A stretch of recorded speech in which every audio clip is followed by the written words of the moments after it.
Hoje, nós vamos mostrar, né, as investigações da Polícia Federal envolvendo bancos, né, como eles agem nos leilões do Banco Central, dos títulos públicos que formam a dívida pública, como manipulam taxas, como se revezam, como nas empreiteiras lá da Lava Jato, só que os valores envolvidos são muito maiores.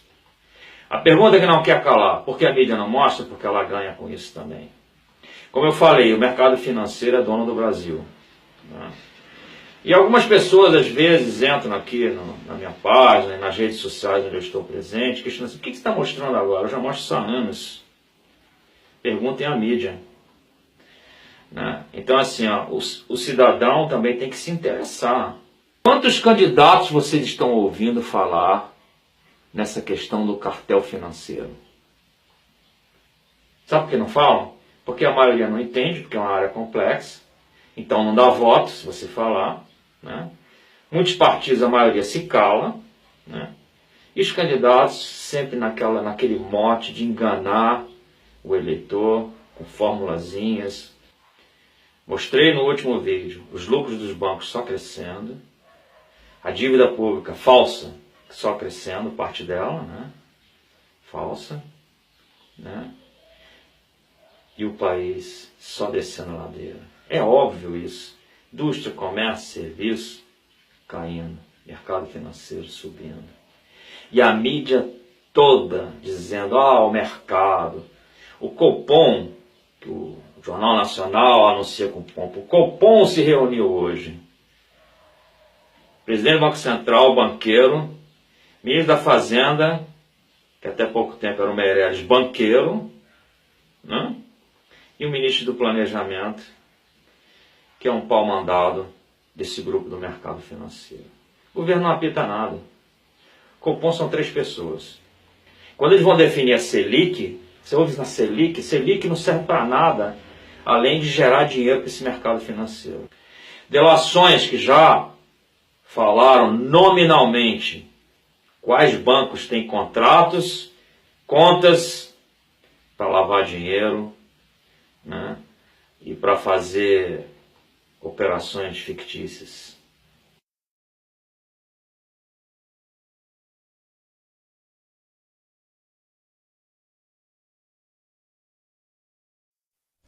O Bradesco, um dos principais bancos brasileiros, pode ser enquadrado na nova lei de anticorrupção.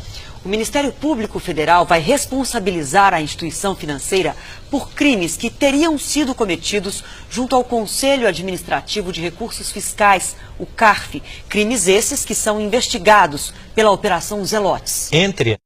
Ex-auditor da Receita Federal fecha acordo de delação premiada na Operação Zelotes. Ele revelou que recebia R$10 mil por mês para auxiliar um conselheiro do CARF. O ex-auditor da Receita Federal foi o primeiro delator a confirmar o esquema de coara pela Justiça, 2 anos depois do início da investigação da Operação Zelotes em 2015.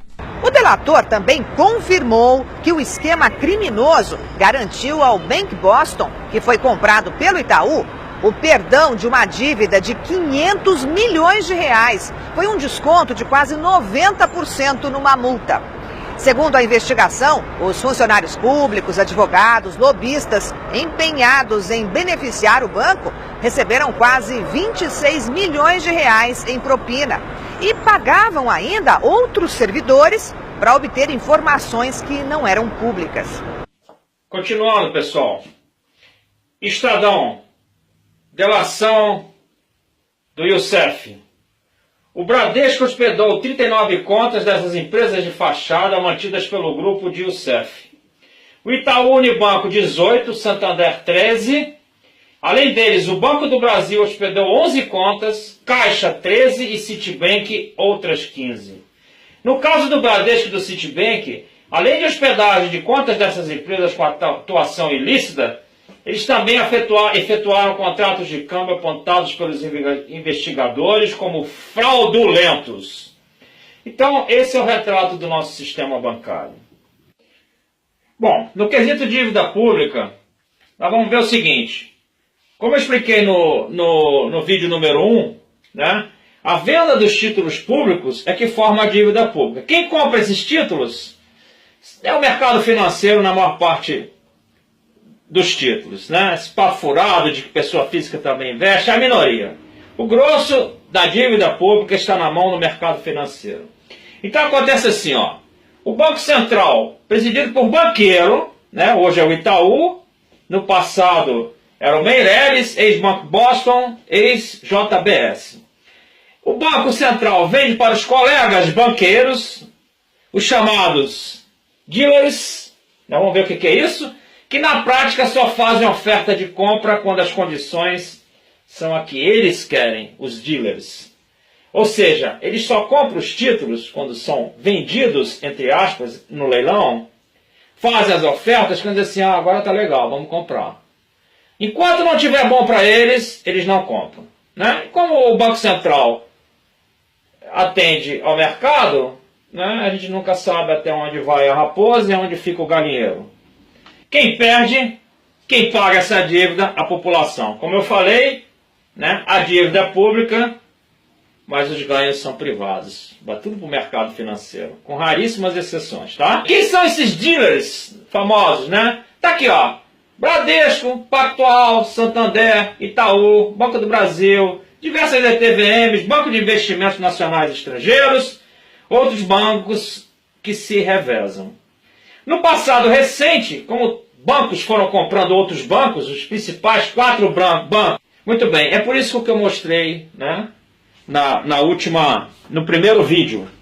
Ou seja, é uma crise seletiva mesmo. É assim que esses caras ganham rios e rios de dinheiro, às custas da tragédia brasileira e de uma crise seletiva. Porque comércio, serviço, indústria afundando, mercado financeiro subindo, né? E a dívida, por todas essas jogadas, subindo ano a ano.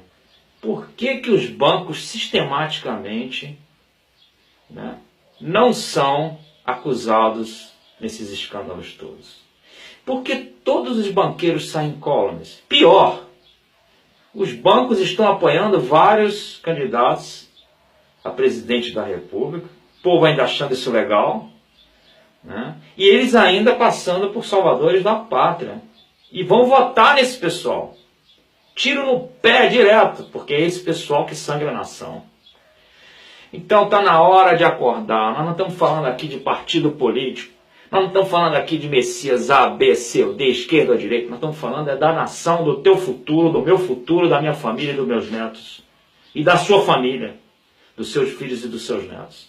Acordem, né? Porque o tráfico, a religião usada como negócio, Deus virou um produto, né? E esse cartel, que é o principal, são os 3 pilares das desgraças brasileiras. Lavam a mente, compram leis, né? Vendem mentiras, né? E todo tipo de engodo para a população cair que nem patinho. Quem quer saber como a dívida pública deveria funcionar, veja o vídeo 1, parte 1. Vão ser 3 vídeos. Entre na minha página, Mário Nazaré, Auditor e Cidadão, ou no meu site www.marionazaré.com.br.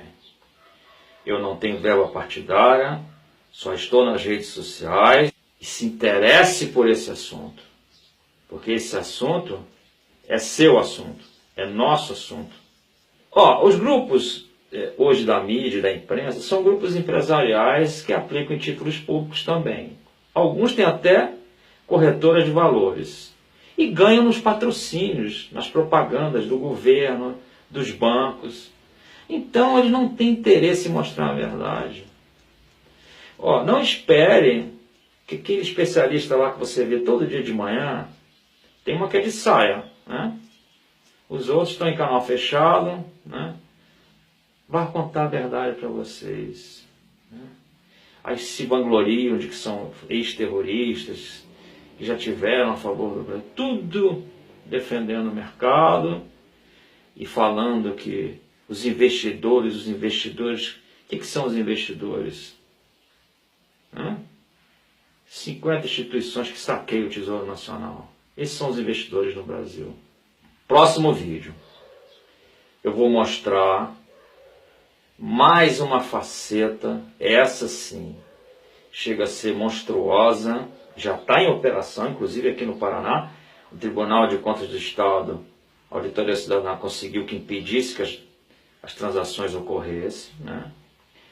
Esse escândalo é a securitização da dívida, né? Que é uma matéria complexa, com direito à empresa de fachada, né? Escondida como estatal não dependente, que são empresas para sugar impostos municipais e estaduais. Né? Já tem denúncias da Auditoria Cidadã, mas a mídia não mostra.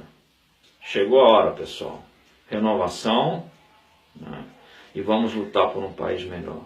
Meu nome é Mário Nazaré, sou auditor, ex-executivo de multinacionais e grandes grupos brasileiros. Né? 1991 foi um dos que denunciou parte do esquema PC Farias e paguei um preço alto, como eu já venho falando. Nunca parei, meus filhos estão crescidos e agora eu quero entrar no ninho da serpente, com a ajuda de vocês. Um abraço.